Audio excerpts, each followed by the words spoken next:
جمیله یک سوار منم عاشق اسب و شکار منم خانه و مسکن من بوده از روز ازل دامن دشت و دمن سینه کوه و کتل سر به صحرا میزنم دل به دریا میزنم میروم وقت سحر از پی گشت و گدار نبود در ده ما مثل من چابک سوار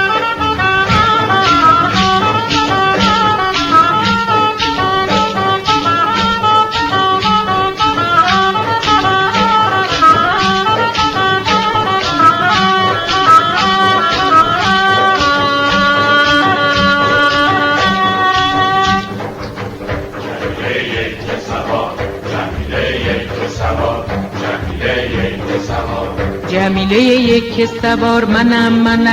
عاشق اسب و شکار منم تازه یادم برود رنج عشق و غم یار میروم تا سر کوه از پی صید و شکار سر به صحرا میزنم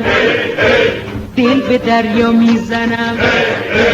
ز من خسته چرا یار من گشت جدا رنج تنهایی خود با که گویم ای خدا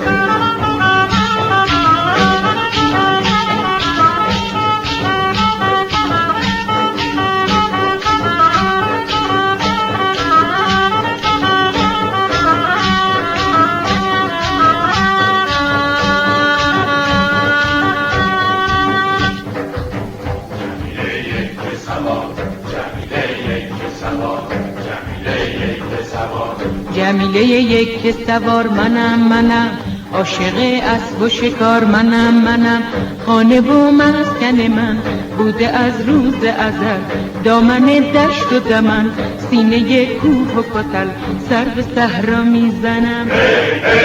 دل به دریا میزنم میروم وقت سحر از پی گشت و گدار نبود در ده ما مثل من چابک سوار یک سوار جمیله یک سوار جمیله یک سوار جمیله یک سوار جمیله یک سوار جمیله یک